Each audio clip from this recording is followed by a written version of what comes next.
Bueno, en cuanto a esta gráfica que se muestra, bueno, antes de explicarla, eh, les voy a hablar un poco sobre el reactor. En cuanto al diseño del reactor, tiene que tener un diseño de proceso en el cual el tiempo de retención, que sería el volumen de retención, tenga también una proporción y altura y diámetro, y número y tipo de placa difusora. Ajá, difusora. En cuanto a otra consideración que se debe de tomar sería el diseño mecánico y la fabricación. Esto se basa más que nada en el tamaño y peso, y por otro lado también se tiene que considerar lo que es lo que es la herrería o varias capas de la carcasa. Bueno, esta gráfica que se muestra más que nada es sobre los efectos del tipo de plato o la placa difusora que está en el reactor. Es una de las consideraciones que se deben de tomar, por eso es que se habla de que se tiene que determinar qué tipo de plato o placa difusora se va a usar. Bueno, en la siguiente diapositiva se habla sobre el separador. El separador es otro de los equipos cruciales para su fabricación, ya que influyen en la operación y su mantenimiento. Bueno, en cuanto al separador, mmm, unas cosas que son más relevantes de mencionar sobre dicho artefacto, por así llamarle, se deben de tomar los siguientes lineamientos, así como los del reactor. También, obviamente, el separador tendrá los suyos. Tendrá un proceso de diseño, el cual tiene que tener un diseño de plato, un tubo de carga y longitud del tubo. También tendrá que tener una distribución de gas líquido y material de construcción. También va a tener obviamente un diseño mecánico y de fabricación. Tiene que ver el tamaño del tubo, también la verticalidad, perdón, en la que haces los tubos y obviamente su peso. Para tener una alta eficiencia en lo que es el separador, se va, bueno, el exceso de amoníaco en la solución de síntesis de urea es la primera en separarse, ya que a través de tres platos perforados y después el carbonato es descompuesto y separado por una corriente que será de vapor, y el dióxido de carbono separado en el agotamiento de una película calientemente descendiente. Bueno, esto que les acabo de mencionar prácticamente es una versión muy resumida de cómo se podría explicar más detalladamente este proceso. Bueno, en la tesis se abarcaba un proceso, bueno, un detallamiento mucho más extenso, pero traté de simplificarlo de la mejor manera posible para que pues tanto sea más fácil de entender como también sea no tan tedioso o aburrido la explicación. Bueno, en cuanto a sus especificaciones del separador, va a tener un código de diseño, que es más que nada lo que se habló ahorita. Eh, y pues también se tiene que tomar en cuenta el número de tubos, la placa de tubos, el peso, todo lo que se, todo lo que se habló anteriormente. Y pues acá están unos datos de la tesis que tomé, que es lo que se consideraría óptimo para la producción de urea. Obviamente este tipo de medidas, de especificaciones, van a variar de acuerdo al proceso industrial que se vaya a ocupar. Por ejemplo, si quisiera sintetizar algún otro compuesto, pues obviamente también se tiene que pues, tomar en cuenta las propiedades de ese compuesto, porque pues en un reactor no puede ser del mismo material siempre. Bueno, en cuanto al condensador de carbamato, el condensador de carbamato llevará las películas descendentes semejantes como el condensador. Sin embargo, este tiene una gran importancia, ya que lleva una corriente de generación de solución de urea caliente. Bueno, en cuanto a su diseño, tiene que estar diseñado en cuanto a cuanto a su transferencia de calor y la distribución del líquido en los tubos. En cuanto a su diseño mecánico y su fabricación, tiene que ver también el tamaño del tubo, también tiene que ver la verticalidad que hacen los tubos y el peso. Es muy similar al anterior. Y pues en cuanto a la transferencia de calor, se lleva a cabo probando rangos térmicos soportados actualmente por por condensadores que actualmente operan en plantas. También se dan las especificaciones para el diseño y construcción del condensador de carbamato, que es que en este caso es el que se va a ocupar en este proyecto que se mencionó en la tesis. Son los datos que se mencionaron anteriormente, que son estos. Bueno, en cuanto al siguiente subtema, se hablan sobre las especificaciones para el condensador. Una corrección, me confundí en cuanto a las tablas. Esta sí es en cuanto al separador, pero estas son las especificaciones del condensador, que son lo que es lo que le hablaba yo hace unos instantes. Estas son las especificaciones para el condensador de carbamato, en este caso para la producción o la síntesis que queremos hacer. Estas son las especificaciones que se deben de tomar en cuenta. En cuanto, mm, en cuanto al siguiente subtema serían las bombas. Las bombas que se van a utilizar en este proyecto serán de amoníaco con un flujo de 150 metros cúbicos sobre hora, que van a tener aproximadamente un 10% de margen, y la del carbamato o solución de urea serán de 138 metros cúbicos sobre hora, que van a tener un margen alrededor del 20%. En cuanto a su proceso productivo, de acuerdo al estudio de arte de los distintos procesos de producción que actualmente existen en el mercado, se utilizó la patente que antes que se mencionó anteriormente, que en este caso va a ser la propuesta por Giorgio Pagani, ya que en este proyecto de tesis es la que más se podría decir que se acopla a las necesidades del proyecto y más que nada para el diseño de la planta.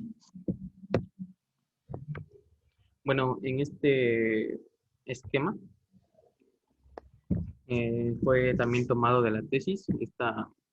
Está así que es avalado por el Instituto Politécnico Nacional. Es por eso que se muestra el logo.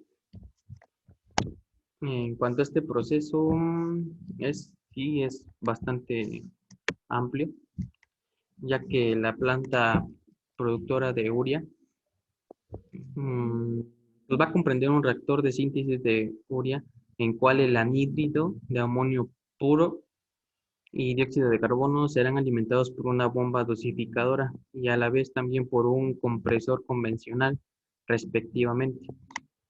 El anhídrido de amonio es el primer compuesto que se va a ver alimentado a un condensador de carbamato, mientras que el dióxido de carbono es alimentado por un separador. Después se ingresa al condensador de carbamato, que va a ser que va a ser el que va a entrar al reactor de síntesis de la urea. Bueno, en cuanto a un separador, también va a ser alimentado por la mezcla de reacción saliente del reactor de síntesis de urea, que fue el mencionado anteriormente. En cuanto a la operación que implica una gran parte de carbamato, un parte del contenido de anhídrido de amonio será contenido en la solución de urea saliente, que va a ser saliente del reactor, que van a ser extraídos y reciclados al reactor, mientras una solución de urea saliente del extractor será obtenida teniendo un bajo contenido de dióxido de carbono, que más o menos está entre 7 y 9% de su peso, y el amoníaco me parece que está entre el 5, 8, 9% de residuos. Bueno, en cuanto al fondo del separador, eh, la urea va a ser formada y será transportada y alimentada a una sección de recuperación donde se separará, perdón, la parte del amoníaco, que comprende tanto un destilador de baja presión como un relevante separador. Los vapores que serán obtenidos en este proceso serán enviados a un condensador. Este condensador va a producir una solución de carbamato, la cual se recicla al reactor de síntesis de urea.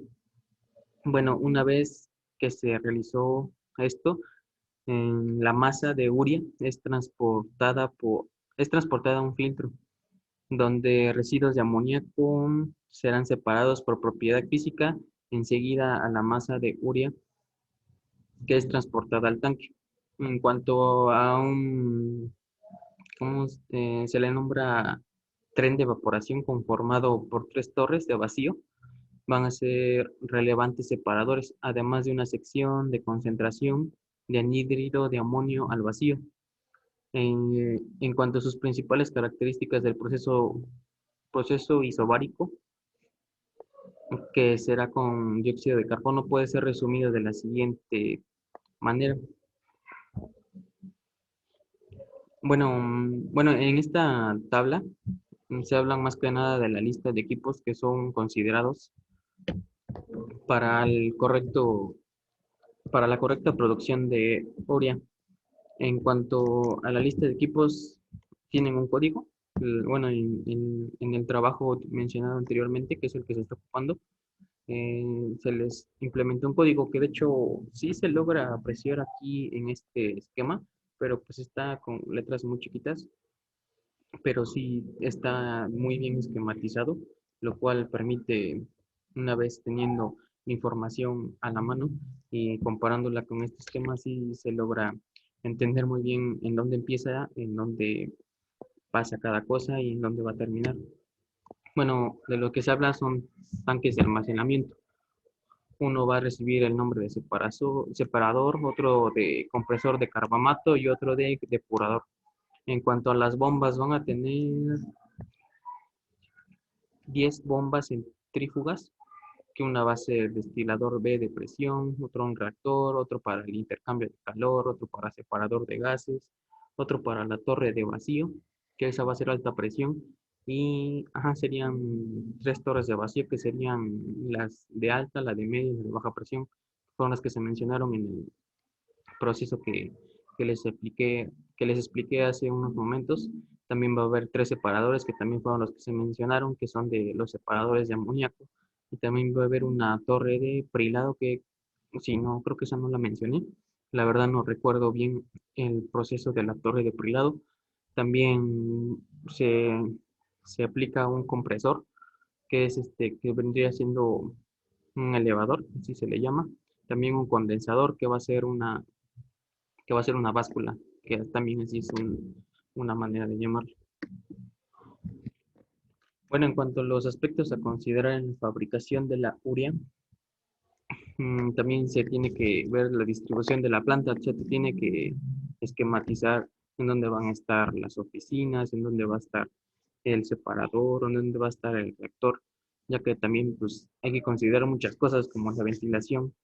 En cuanto, en cuanto a la obra civil, en cuanto a la obra civil, la, la obra civil, la distribución del área se ha diseñado de acuerdo a los criterios que se describen en la distribución de la planta, que se consideran la secuencia del proceso con el propósito de minimizar retorno de materiales o incluso facilitar el acceso de la materia prima e insumos.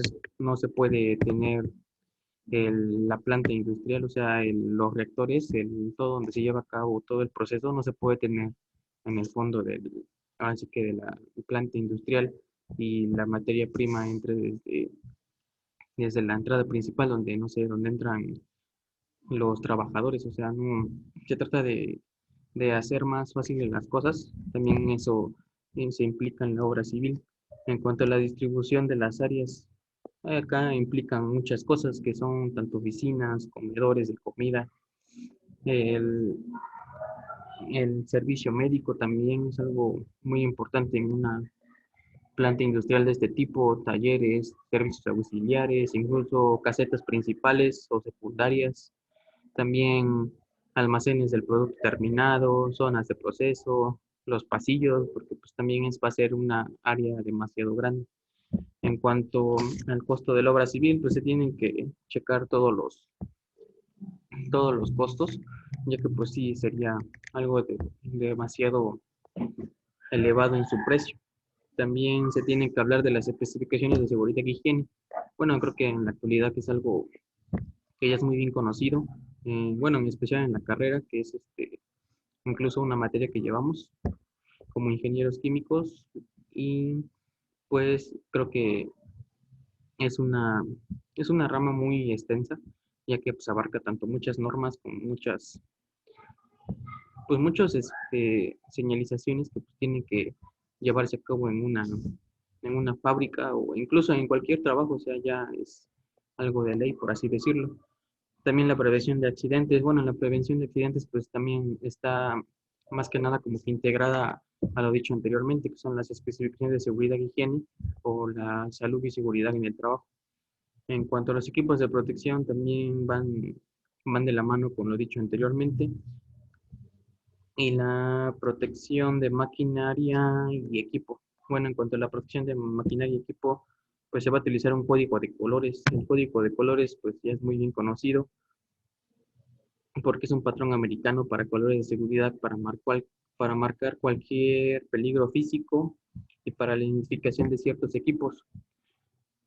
Bueno, en cuanto a la identificación de los equipos, los colores que ahorita recuerdo vendrían siendo lo que es el rojo. El rojo más que nada se ocupa para la prevención de incendios y simbolizado por un cuadro.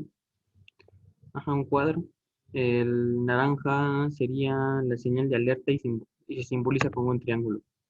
En cuanto al amarillo, significa precaución o designa el peligro, riesgos físicos, tanto pueden ser como golpes contra un objeto, riesgo de tropiezo, caída.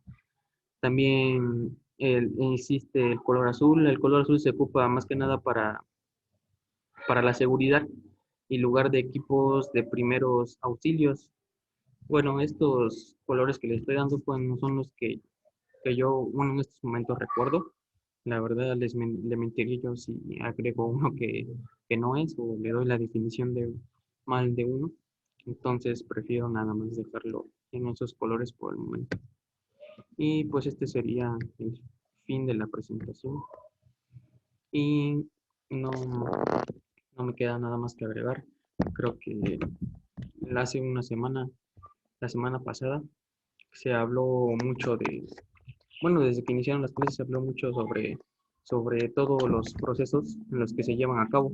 Ya se han visto tanto en clases anteriores y cómo se está retomando el tema en lo que es en esta materia. La verdad es que a veces las explicaciones que nos llegan a dar los maestros, en lo personal a veces me cuesta trabajo asimilarlas a la realidad, pero ya esquematizando más es más fácil la, la explicación de los procesos, ya que, pues, bueno, por ejemplo, en esta tesis que encontré, pues la verdad me agradó mucho porque me iba explicando paso a paso qué es lo que iba realizando la planta industrial y a la vez en el esquema me iba señalando el, cuál era la, bueno, máquina, por así llamarle, que se iba ocupando en cada detallamiento que se explicaba. La verdad, la tesis que ocupé abarca diversos temas, era muy amplia como para hablarla en determinado tiempo. Y pues creo que eso sería todo y espero sea de su agrado.